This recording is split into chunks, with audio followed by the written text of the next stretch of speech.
Welcome to the Bean Pod, a podcast about decentralized finance and the Beanstalk protocol. I'm your host, Rex. Before we get started, we always want to remind everyone that on this podcast, we are very optimistic about decentralized finance in general and Beanstalk in particular. With that being said, 3 things. First, always do your own research before you invest in anything, especially what we talk about here on the show. Second, while you're doing that research, try to find as many well-developed, opposing viewpoints as possible to get the best overall picture. And third, never ever invest money that you can't afford to lose or at least be without for a while. And with that, on with the show. The Beanstalk community has a few underlying tenets that drive our approach to decentralized finance. Now, the details of those tenets could be their own episode, but most can be summed up as this. We love a good idea. Whether it's economic principles, smart contract functionality, or user experience, if it makes DeFi better, we want to learn about it and see if it makes sense for the protocol. We also love learning about good ideas that other groups are developing, and on this episode, we get to do just that. Liquity protocol started in mid-2021 as a DeFi lending solution. Their low, flat fees and censorship-resistant mechanisms represent a true step forward in how people borrow on the blockchain. Now, just this week, Liquity announced their newest project, a yield-bearing lock liquidity system called Chicken Bonds. Now, aside from having an awesome name that I promise will make more sense once it's explained, the system will offer a way for any yield-bearing DeFi asset to grow protocol-owned liquidity while minimizing risk to participants. To talk more about the program, Brice from Liquity is joining me for this episode of the pod. And as a special bonus, not only do we have Publius in on the discussion, but we also have Mod, who's a member of Beanstalk's marketing team and one of my favorite fellow contributors. So, welcome, Brice. Great to have you on the podcast. Happy to be there. And we've also got 2 of our favorite contributors from the protocol as well. We've got Publius joining us today. Howdy. And we've got Mod as well. So Mod's new to the podcast. He's one of our contributors that helps out with marketing and is generally a good guy around the farm. Hi, Rex. Happy to be here. So we'll jump right into it, Brice. First, to start us off, you want to just give us an introduction to Liquity? Sure. I mean, it's an interesting one because I think if you understand Liquity, you've understood a lot of the central themes of DeFi of today. But yeah, so to put it at the very most basic level, Liquity is a lending protocol on the Ethereum network that accepts ETH, the token, as a collateral to borrow a stablecoin called LUSD. So at this stage, people hearing it may be, okay, what's new in this flow? Well, that's the thing is, it's something similar to what Maker does, for instance. But I'd say the novelty and the uniqueness of Liquity is about the property of the system. So the full Liquity protocol operates thanks to immutable smart contract, which means that the Liquity protocol itself will exist as long as the Ethereum network synchronizes. And this is not true of any other stablecoin. And so that's one of the things that gets me excited the most about the project personally, because I'm really interested in the resilience of DeFi. There are several very interesting characteristics of Liquity we can dive into, including, for instance, very high capital efficiency, because in terms of how much you can borrow, it's one of the most permissive protocol. And then there are other interesting mechanisms that are tied to the fact that Liquity is as autonomous as it can be and decentralized. And so, for instance, the liquidations are very quick and made possible thanks to funds deposited by users. And so essentially, users can benefit from liquidation, which is another very interesting feature of Liquity and not available in other protocols. And I think this one might be more interesting for listeners because, you've been around, so you've seen the last few weeks have been pretty hard on ETH price. And so for Liquity, it's been a very interesting time. And on a day a few weeks ago, can't remember which one, but at the peak of the crash, essentially, we saw, I think, close to 80,000 Ether being liquidated. a massive 60 million debt trove was also liquidated. It was our biggest liquidation to this day. And so it translated into interesting returns for depositor of the stability pool that was almost fully depleted by this liquidation, but recovered quite quickly. So overall, I'm very excited by the design. Maybe I'm going too deep, so feel free to reframe me. But yeah, what I wanted to highlight with this example of the latest dump is how elegantly the protocol handled those crashes. The first time we had a massive ETH price dump like this one was almost a year ago after the protocol just launched. And I guess people were a bit more crazy, a bit more degen back then, and maybe less familiar with the protocol mechanism. And so back then, the recovery mode was triggered 2 times, which resulted in like a massive chain of liquidations. This time there were like massive liquidations, as we discussed, but the recovery mode was not triggered. So it kind of shows that users learn about the protocol and are more proactive in managing that debt than a year ago when the protocol was all fresh. Brice, another point I think as well that makes Liquity different is the zero interest fee. So Liquity then charges only a one-time transaction fee. Is my understanding correct? Yeah, exactly. So we have this concept we call the base fee, which is set by default at 0.5%. And this is what is charged when someone set up a loan, so borrow for the first time. And that's the only fee they pay indeed. So it has several benefits. One that I really like is it makes the cost of the borrowing predictable. Because, if you go on Maker and you borrow 100,000 DAI, first, the API you will pay will depend on the vault you've used, and they have 3 different vaults. But then the rate can change at any time because of a governance vault. So you might start to borrow on a 2.25% API, but who knows, maybe 3 months later, governance vote and now the rate is 4%. So you have zero predictability in your loan rate. Versus here, well, you have the rate that you're charged with when you create the loan. You cannot create the loan without paying that rate. But then once you've paid that rate, that's the only fee you will ever pay to the system. So I think it's really interesting. This dimension of initiation fee that are predictable makes it very interesting because first, it's very economically efficient. So the base fee is 0.5%. We just talked about Maker Vault that start around 1.5 to something percent. And they are yearly rate for Maker and Avi and other platforms. So essentially, it means that if you keep your position, to put it a bit simply, if you keep your position more than 3 months, you are better off in any scenario using Liquity than any other protocol. I don't even want to know his name. It's just if the protocol works with a yearly rate, it's usually 2-3% or more, meaning that in 3 months of Liquity, you will have paid less fees and you will have paid them already instead of having unpredictable fees that you'll need to pay when you close the position on other protocols. So I think this dimension is really elegant as it's particularly suited for long-term borrowers. And overall, it's very synergetic with the rest of the advantages of Liquity, let's say, which is, the resilience, the trustlessness, and so on. So you have a very solid protocol that will stay around and you can use to borrow. And lucky for you, it's a protocol that's uber economically efficient at long-term borrowing position on ETH. So all of it kind of goes very well together. So to summarize it, I guess we're looking at 2 things. One is zero interest fee. And then the other one is the efficiency in the collateral ratio that Liquity is able to offer versus other, let's say, lending protocols, given the efficiency in liquidations that you were just talking about just now.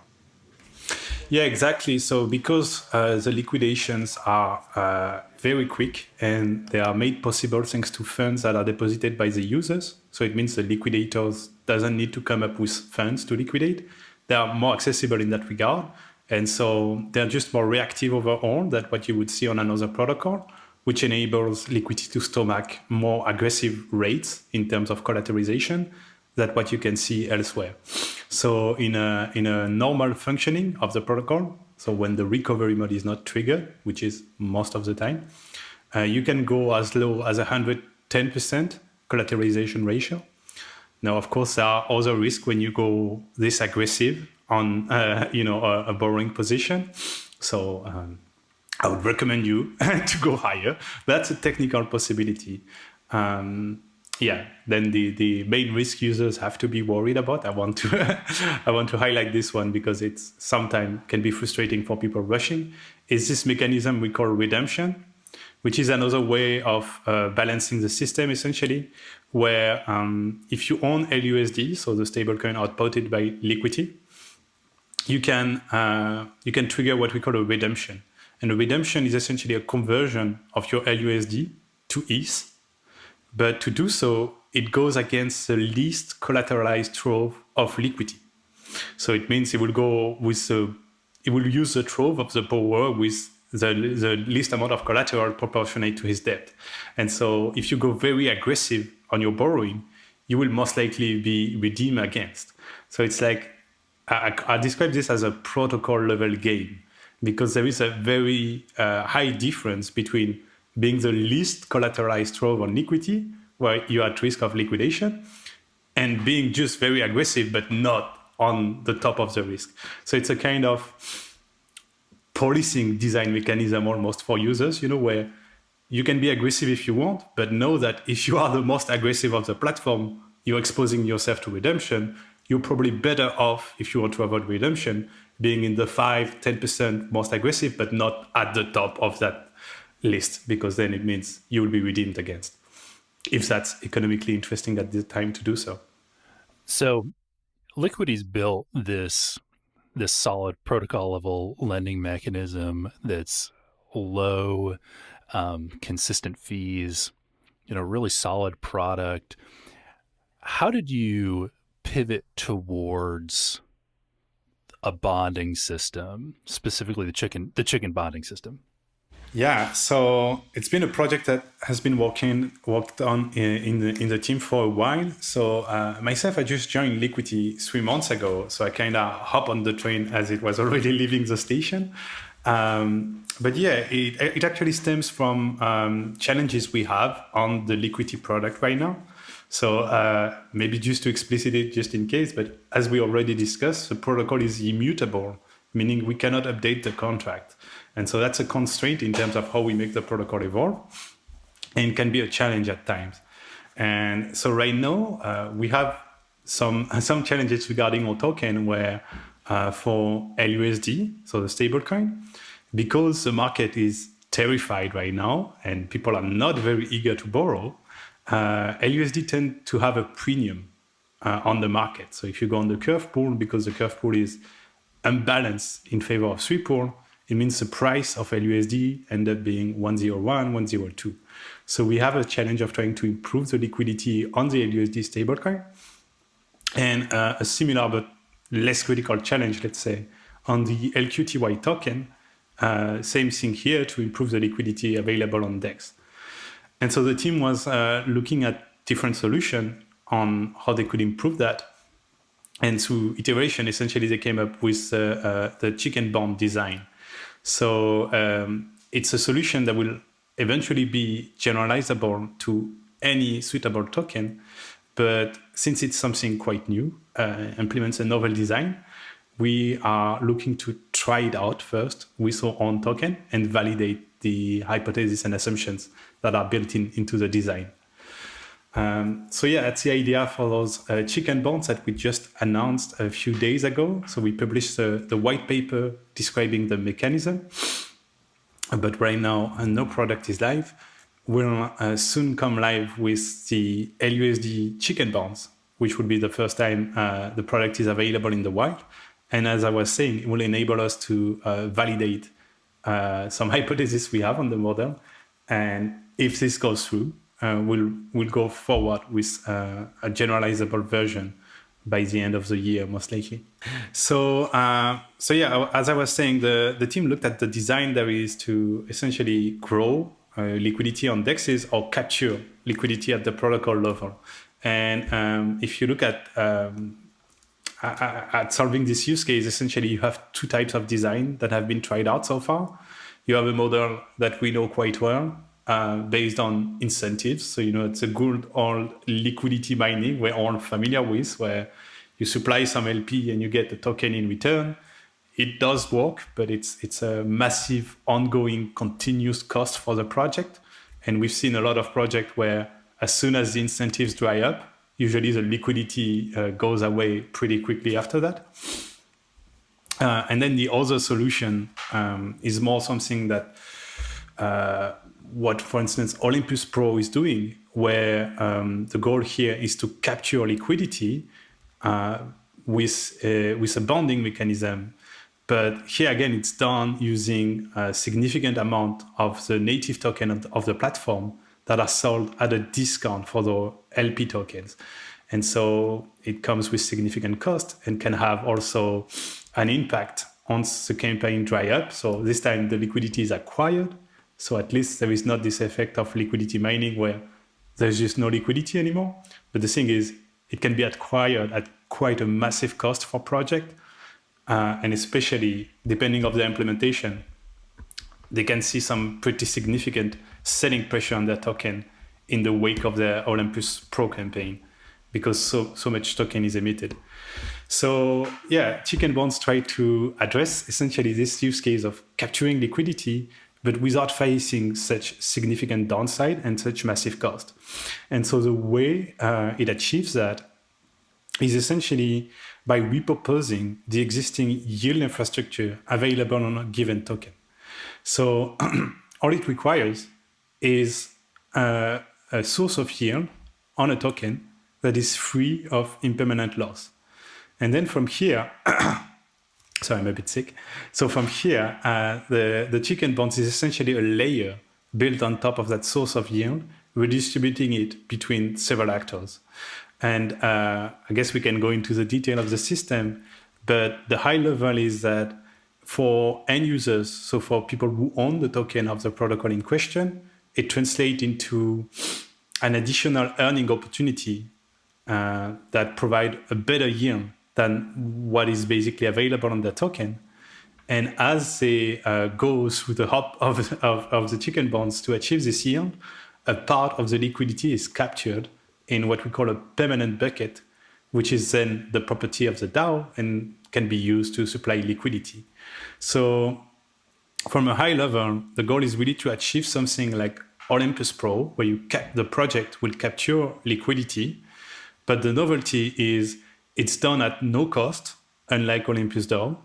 And I guess the downside that comes with it is instead of cost, it's time that is required, because the Chicken Bonds are essentially an incentivization structure for end users, progressively capturing liquidity for the protocol while offering those amplified yields. So it needs some time to go through its iteration and capture the liquidity progressively.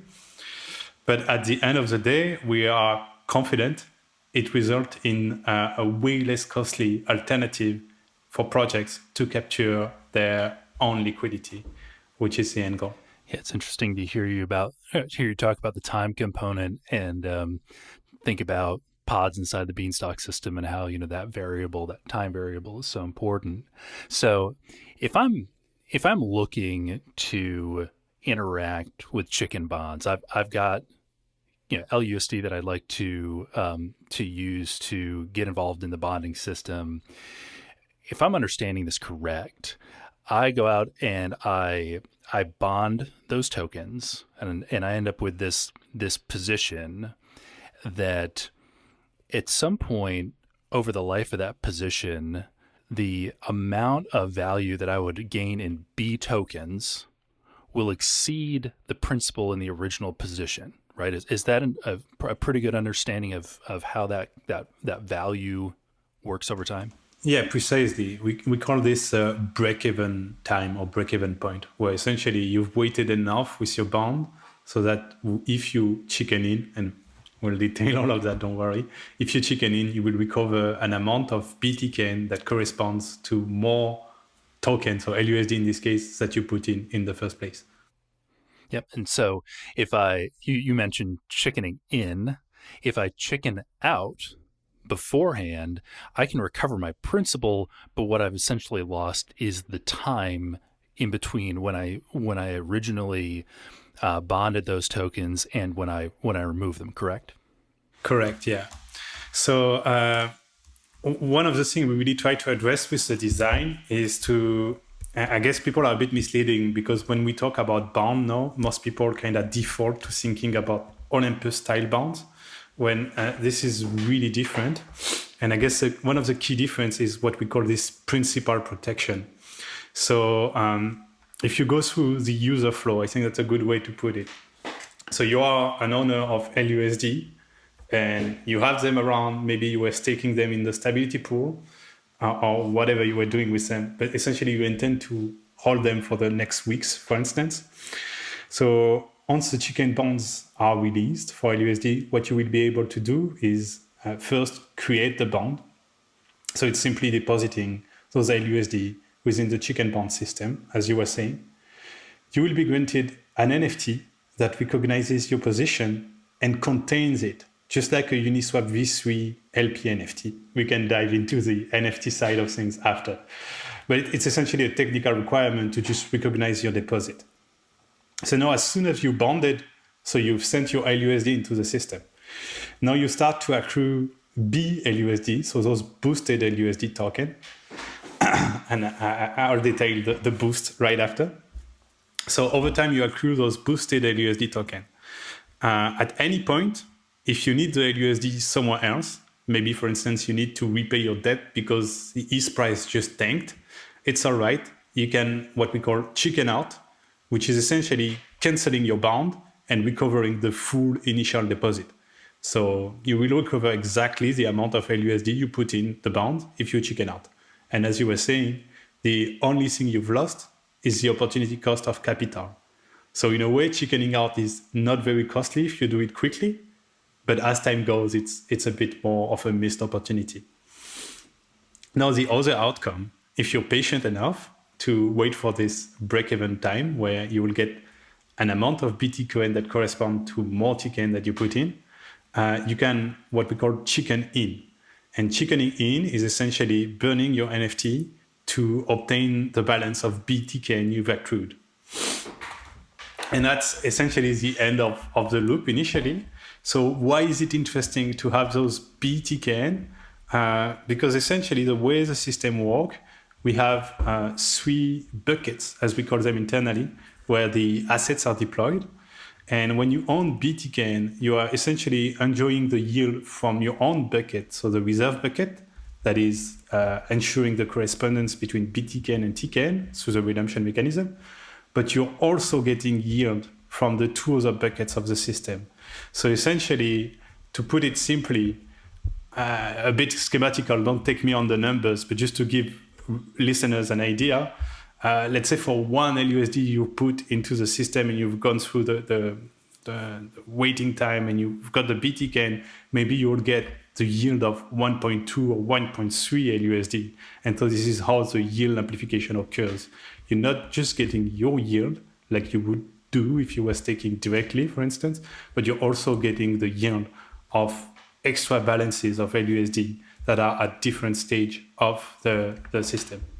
That's excellent. So I had in my notes to ask you how the 3 buckets work, but it looks like you've started to cover that. Is there anything else you want to cover about those buckets? Yeah, sure. I guess it's really important to understand how it works. I could share some slides to you. I don't know if you can add them maybe on... Well, yeah, and we can add anything you've got that's visual, we can add to show notes, or we can find a way to associate that with a recording, no problem.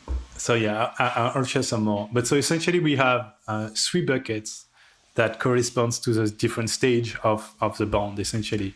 So when a user bonds, so he creates a bond, but he hasn't chickened in or chickened out yet, the assets are in what we call the pending bucket. And here the challenge is that we must ensure that all assets are safe and that we can return them to the user if needed, because they can chicken out at any time to recoup their full initial investment. So essentially, the pending bucket is deployed into a source of yield that doesn't have impermanent loss, so we can fit those requirements and enable users who want to exit at this stage to chicken out. When a user chicken in, a split occurs between the two other buckets of the system. So there is one we call the reserve bucket, and the other that is the permanent bucket. So the reserve bucket is where I want to say the bulk of the activity happens. This is also the bucket that is used to enable users at this stage to exit the system if they want. So there is a mechanism called redemption where you can convert essentially your B token, so BLUSD, for instance, to the base asset, LUSD. On top of, there will be a pair on a DEX. It's a way of making sure there is always an option to go out. And when user chicken in, there is a share of those assets that are also placed into the permanent bucket, so captured by the protocol. And so, yeah, this is where the magic happens. This is where the protocol own liquidity grows. And now I guess the other critical part to understand, and then you've got the system, or at least most of it, is that all three buckets are producing yield, but only one bucket is getting the yield of all others. And that's the reserve bucket. So the one backing the B LUSD, for instance. And so this is where the yield amplification comes from. Brice, is it correct to think of the amount that goes to the permanent bucket is the amount that is paid back basically to the person who bonded? Is that correct? To the person who bonded? No, not exactly. So the permanent bucket is really for the project who created the bond instance. Okay. Yes, I meant the amount of B tokens that are claimed by the person who bonded is equivalent to the amount that is sent to the permanent bucket, and now that is owned by the protocol. So no, not exactly. The permanent bucket is really apart from the system. In terms of users' interaction, the permanent bucket just gives them an additional yield, and that's it. What enables the users, what backs the BTK held by users, is the reserve bucket. The permanent bucket is really, well, to grow this permanent liquidity that is the property of the DAO or project deploying the instance of the chicken bonds. Okay, can you help me then understand what goes to the permanent bucket and who owns it? So when a user chicken in, there is a split being made between the reserve and the permanent bucket.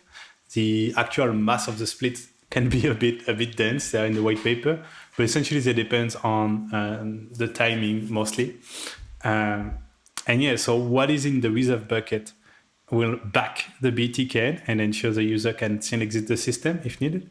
And what goes into the permanent bucket is additional liquidity for the DAO, but it's still producing a yield that is compounded back for the reserve bucket. Okay, and just to be clear, all of the liquidity that are in all of the buckets, none of it is owned by Chicken Bond itself. It's either the protocol or it's reserved for the those who hold the bonds, basically. Yeah. So in that sense, it's a bit, we've designed it similar to Liquity. Of course, here the use case is a bit more complex, so it cannot be as trustless and permissionless, I guess. But yeah, that's the idea. So any project can deploy their own bond instance once we release the generalized version, and they will be in control of what happened with this permanent bucket.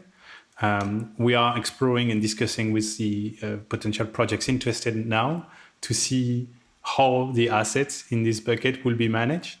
For the first instance of LUSD, we are actually building something quite interesting with a shifter function that will be able to essentially either allocate the balance to a regular LUSD staking or to liquidity, depending on what's the most interesting for the users. Okay, and I guess another question I have is, where does the yield amplification come from? Is it correct to think of that this extra yield comes from those who chicken out? No, not necessarily. So it's a bit more complex than that. But so if we want to be exhaustive, as a BTK holder, and keep in mind that you can either get BTK by bonding, waiting, chickening in, or you can just acquire it on a DEX. So as a BTK holder, you are getting essentially three sources of yield. You're getting what I want to call the basic source, which is the yield of the reserve bucket. That is your bucket as a BTK holder. And that's your base yield. It's similar to the yield you would get if you just had the same amount of LUSD staked directly somewhere.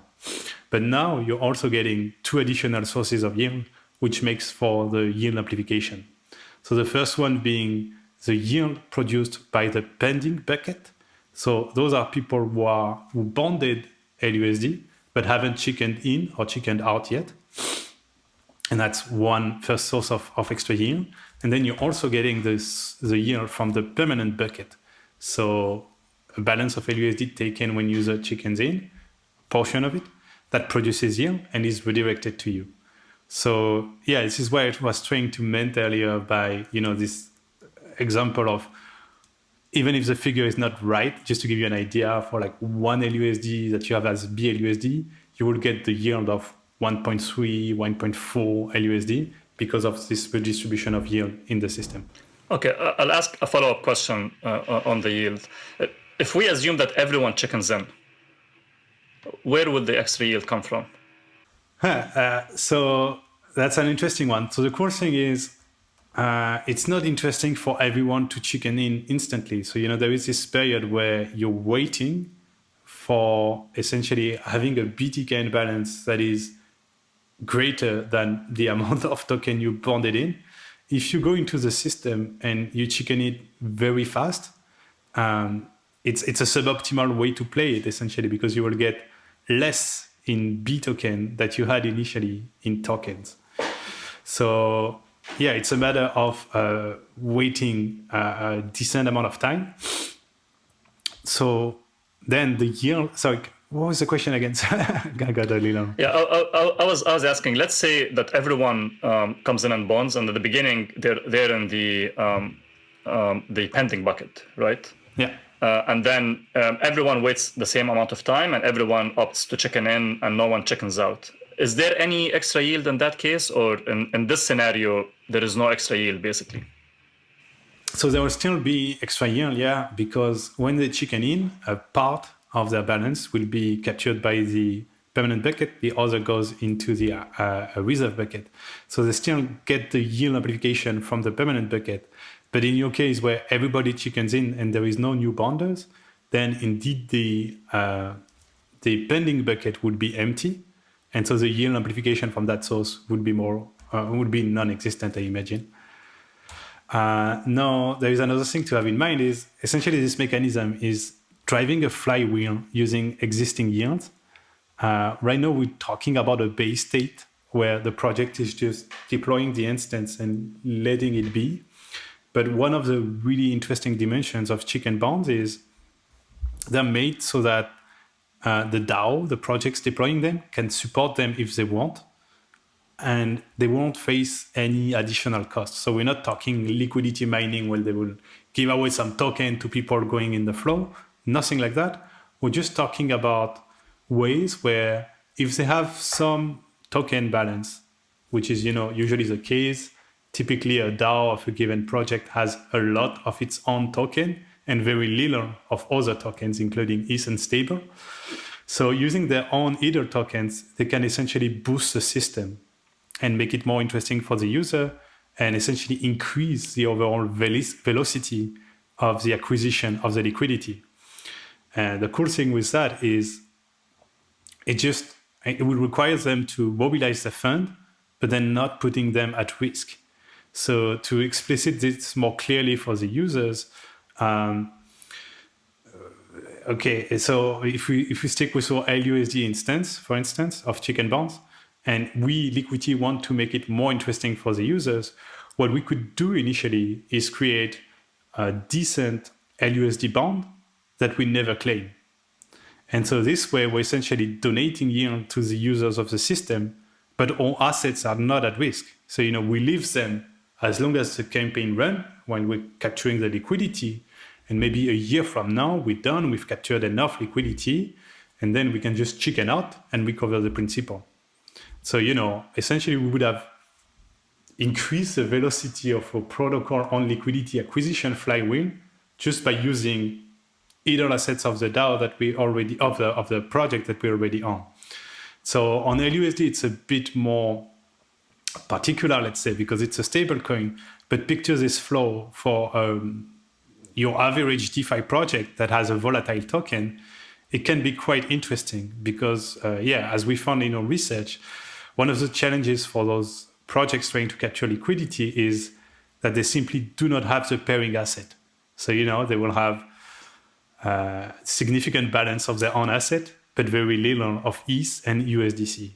And what is really useful and powerful with the chicken bonds, I think, is that it solves the chicken and egg problem, essentially. They can grow their liquidity without having this requirement of having the pairing asset, which usually translates into them having to dump their token for ETH and USDC so they can pair it with and grow the liquidity. Okay, let's take the other extreme scenario where everyone chickens out. What happens then? Well, this one, absolutely everyone, not even one brave guy chickening in. I guess so. Is it correct then that everything goes to the protocol? If everyone leaves out, then whatever charges or percentages is then left to the protocol itself? So essentially, in a flow where everybody chickens out, so it will really depend on the amount of time they waited before chickening out, but they would have produced some yields for the system that is sent away to the reserve bucket. But since nobody chickened in, that bucket is close to empty or almost empty. And at least it will exist the system at no cost. It's just essentially, it's a bit of a weird flow because it means every actor is acting against the best interest. So it's just like I deem it highly unlikely. At least I would expect to see one crazy guy chickening in, and this guy would reap the additional yield produced by all the others that are waited X time before chickening out. Yes, this in a lot of ways, this does feel like some of the similar, like, let's say, philosophical incentives to Beanstalk. There isn't necessarily a driving mandatory mechanism that forces someone to stay in, but the protocol is sticky, similarly to how Beanstalk is. Yeah, that's one of the idea, and that's also one of the things we pictured is this case we call rebonding, where essentially with a well-working instance of chicken bond, a user that is more in a long-term perspective might go through several loops within the system. So essentially will bond a given amount of LUSD, for instance, wait enough so that he recovers an interesting amount of BLUSD. But then once he has his BLUSD, he might consider simply swapping them back for LUSD, pocketing a premium there, either through redemption or through the pool on the AMM, and then going through the process again with an increased balance of LUSD. Yeah, so in that way, you essentially create a perpetual system. And at a game theory level, a user that essentially, for every bond he creates, wait for the optimal rebond time, as we call it, claim his bond, swap back to LUSD, and goes back between, creates another bond, is extracting the most value he can from the system, but is also helping the system capture the most liquidity. So you have an interesting alignment of incentives here. So I was thinking about that optimal rebonding period, because I read through it in the paper. What's the upper bound? At what point does somebody get beyond that optimal time period and they're no longer, rebonding is no longer in their best interest? So it will depend of a parameter we give to the system. As I was saying, it should be roughly around a month, 28 days to get started. That's like one of the first parameterization we're trying it out. And then for the generalized instance, it could be customized depending on the needs of the project. But there is definitely a sweet spot where too fast and the yield amplification is not too exciting. Oh, cool, I'm making 30% more yield for 3 days. It's not going to make a big difference at the end of the year, I want to say, versus a too long period that reduces the velocity of the system and the flow where users rebound because it's profitable for them. So yeah, it's a matter of finding balance. I see. So really your upper bound is more based on how the curve flattens out over time. Is that right? Yeah, exactly. So Publius, I want to turn it over to you for a minute. Is there anything particular you want to ask about? Any thoughts going through your mind? So maybe just starting back at the base floor to understand how we came about to this, because I think chicken bonds are very cool, right? When you consider there's no cost associated from a token emissions perspective with creating this boosted yield. It's purely economic incentives where people are counterparties to one another and there's no subsidy coming from anywhere. That's very elegant.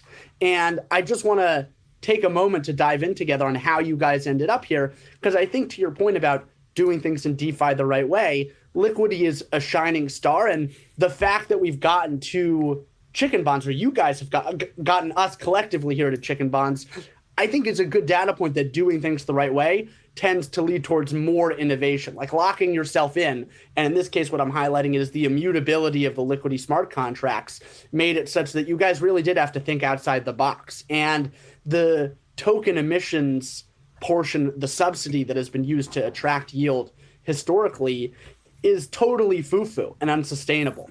And the fact that you guys had to, like I said, operate with your hands tied behind your back and say, well, at the protocol level, we can't offer any additional emissions other than what was originally designed from the stability pool. How can we build this out and still attract liquidity?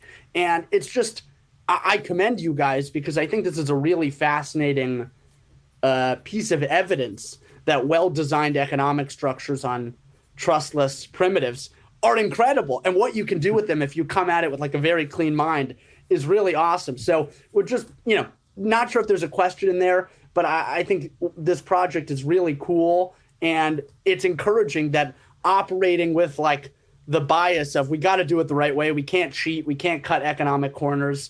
You guys have created something I think that's going to be very useful.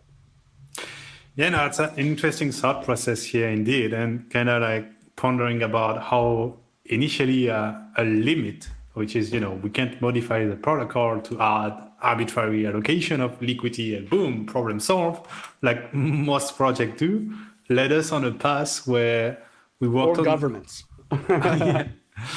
So led us on a path where we worked on a solution first really was pictured for ourselves. But then as we started building it, we realized, well, we're probably not the only project in that situation, and that might be useful to others.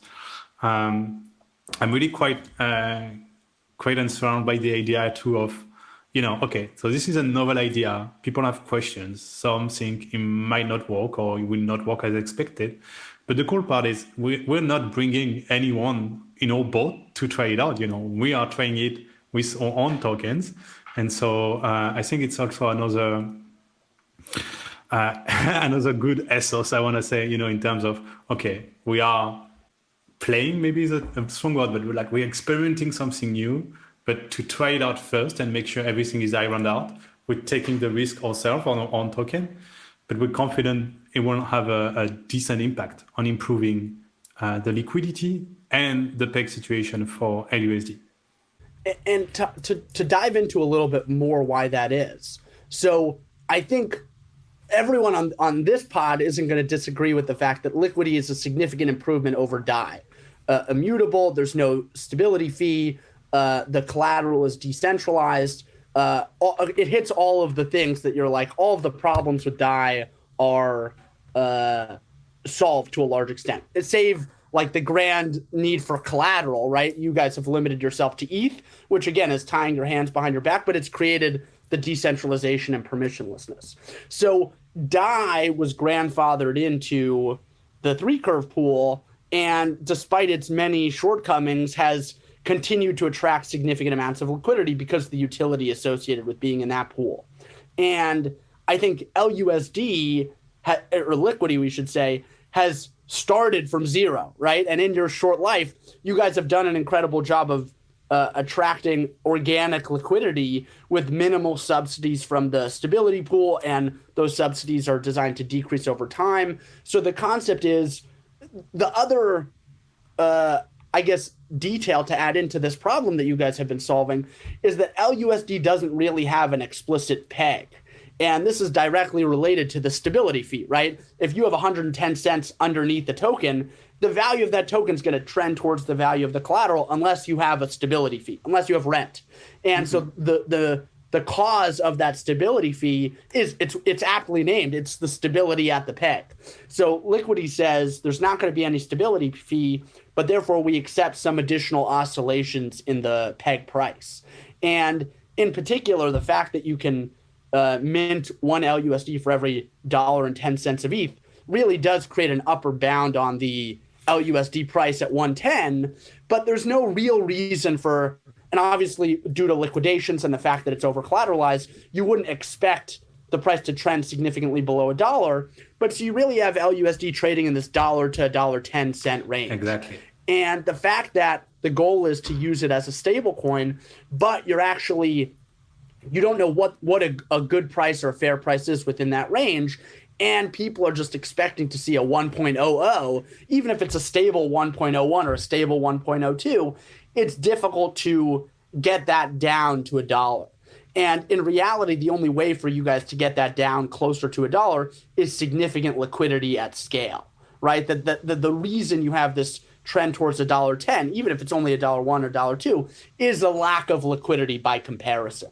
And so the problem that you guys were solving, and I think I've done a very eloquent job of doing it, is to figure out without any additional protocol native incentives, how can we make holding LUSD sufficiently attractive to outcompete the other CDP stablecoins?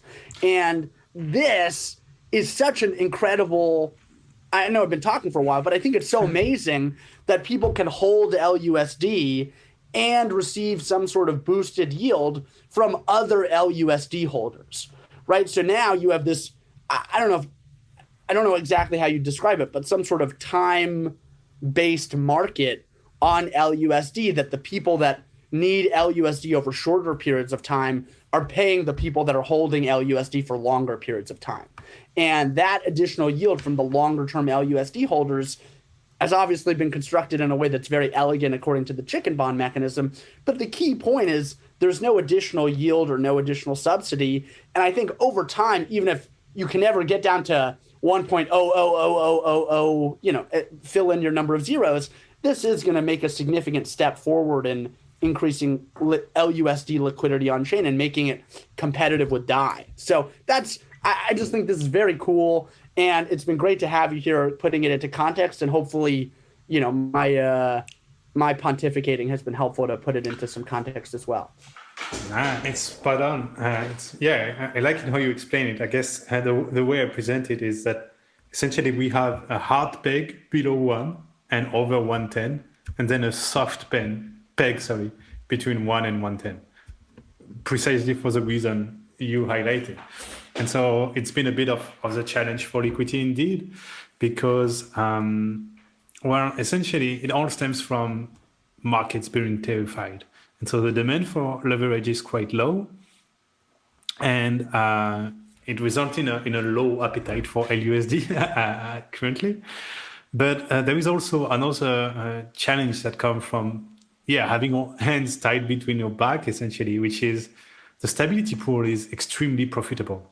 So profitable that most users would just deposit to the stability pool instead of providing liquidity, because in most cases they get actually a better yield.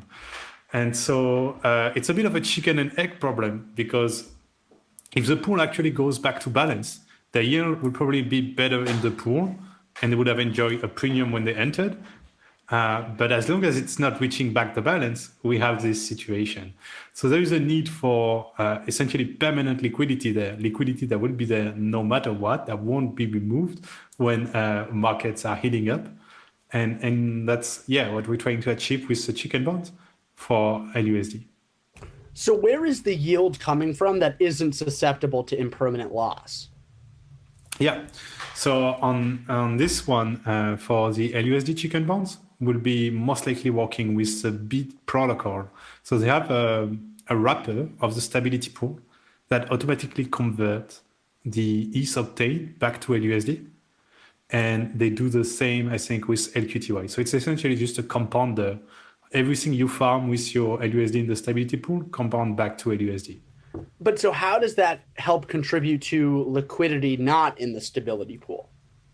So that's where things get interesting. I was saying in the LUSD version of the chicken bond, we have this shifting function that is triggerable by anyone, depending on the conditions on LUSD price, essentially. And it enables to move the liquidity around from this wrapped B protocol stability pool deposit to the curve pool. So this is what will help. And also the permanent bucket will simply be supplied as liquidity and provide an additional yield, most likely through the curve pool. And so will that be taken from the permanent bucket, the reserve bucket, the pending bucket, or all three? So the liquidity comes from the permanent bucket, and then I think the reserve bucket can be shifted. But then again, it's depending on market conditions to essentially make sure that there is no impermanent loss happening here and the correspondence can still be ensured. But I guess once it's in the permanent bucket, the impermanent loss is acceptable because it's permanent. You've got it. That's the reason of this design. It's a bit less obvious, the interest, let's say, with LUSD because it's a stable coin, but it becomes much more evident, let's say, if you consider a volatile ERC20 token, like a regular token. It's a very interesting dynamic. So then I guess you have to factor in what the long-term expected yield on the permanent bucket is and what the split between the reserve bucket and the permanent bucket are to really understand the overall risk profile. But I think that if we go back to the core thing where you have the short-term holders and the long-term holders, that transaction in and of itself should be enough to create the demand for the reserve bucket, which can then pay the permanent bucket. So in the case of Liquity, it seems like this is all really a goal to get stuff in the permanent bucket because that solves the tragedy of the commons problem associated with contributing to the liquidity pools. So you're really creating this market between the shorter holders and the longer holders. Everyone thinks they're a longer holder, but then when you need your funds in short order, you're in practice going to pay the tragedy of the commons cost to everyone. So you pay the long-term holders and you also pay, whatever the protocol is. In the case of Liquity, it'll be for the LP tokens. That makes a lot of sense. Yeah, and it can go really far when it comes to the LUSD. If you think about the potential integration, so this part is a bit more perspective because it will depend on what other protocols are doing.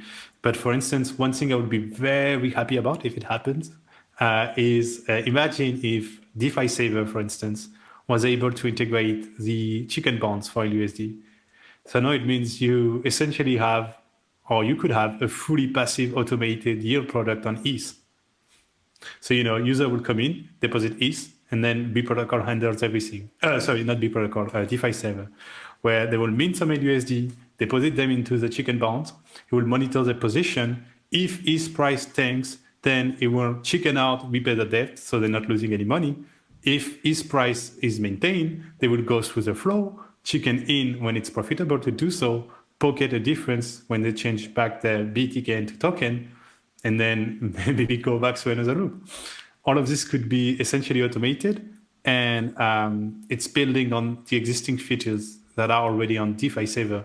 The only thing they would need on top of what they already have is simply to support the chicken bonds and be able to use this as a backstopping position for your trove. But so, I pictured there would be some interesting integrations that could be built on top of that. I'm really excited to see how it would go. So, Brice, as we start to wrap up here, maybe if we just take a step back, what do you, either personally or the Liquity team, feel is the role of LUSD and Liquity protocol over the next 2 to 3 years within DeFi? Because it's immutable, it's clearly shown utility. The goal now is to attract liquidity. Let's assume the chicken bonds are successful at attracting liquidity. What is the goal? What are you guys working towards? What are you building on? Well, at the basic level, I think over the year, a bit more than a year of existence, the LUSD has demonstrated its robustness and resilience. So on this front, we are quite happy with the result. And I think the position of LUSD is still unique to that day in DeFi. There is not a single stable coin that I can think of that even remotely come close to the level of trustlessness and resilience it offers. I hope there will be someday, because it would be nice to have several. But anyway, so I guess the challenge for us now, and it can explain why we came to Chicken Bonds, is a matter of scale, because it's amazing to have those properties, but now we will be the next step is to be able to deliver this on a stable coin that can stomach 50, 100 million, billion dollar of daily usage.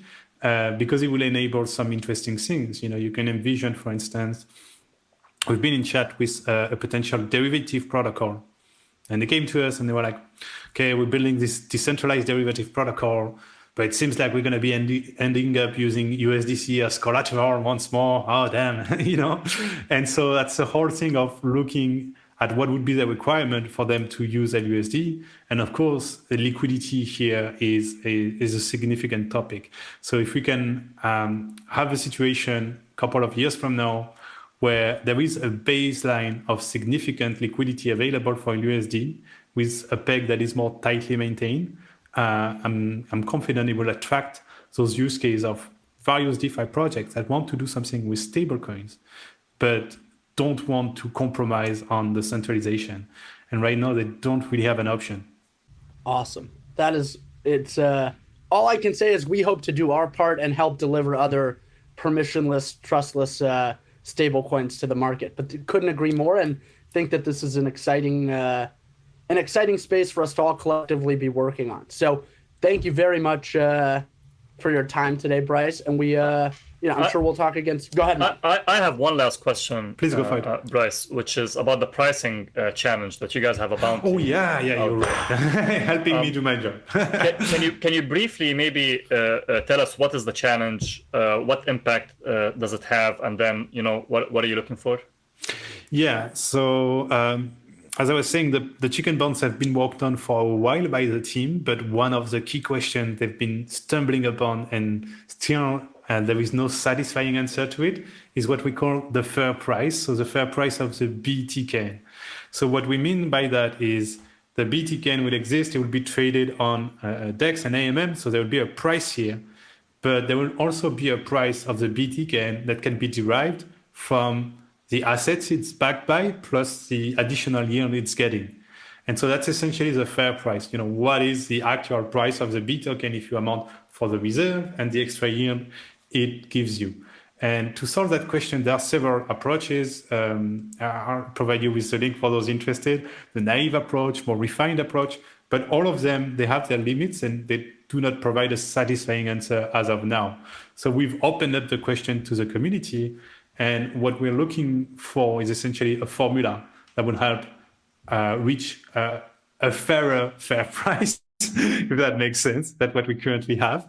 And to spice this up, we've came up with a significant bounty too. We're talking about 100,000 LQTY tokens, so about $100,000 for the researcher that will provide all the elements to help us solve this challenge. So I'll share with you the link regarding, so on chickenbonds.org, actually, they have a bounty tab, and they will find all the info, including the technical requirement, how the submission goes.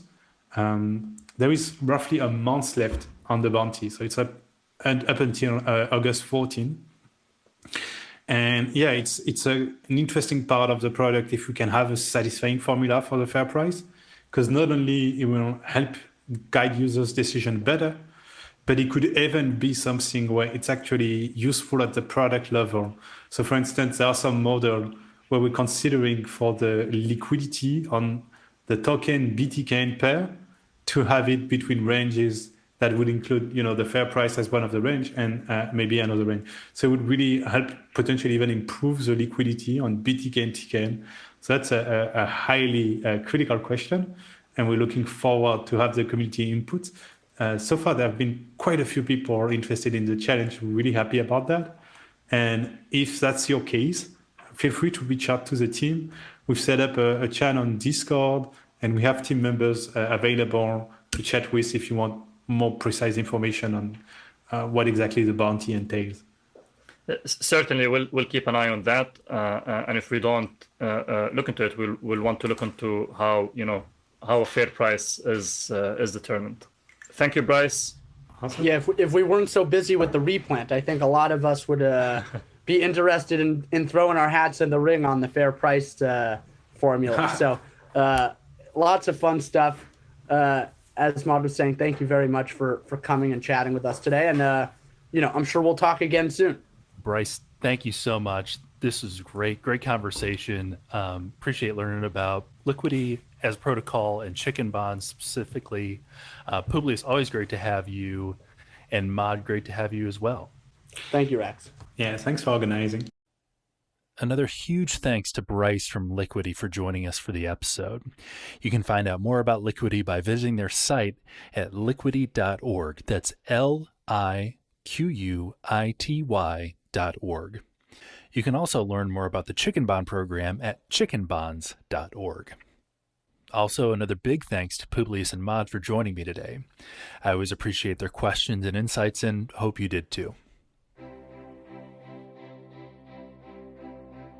The Bean Pod is a production of Beanstalk Farms, a decentralized autonomous organization.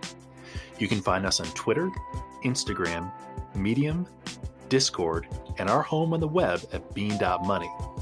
You can also find me on Twitter at RexTheBean. And as a final reminder, this podcast is not financial advice. Thanks again for listening.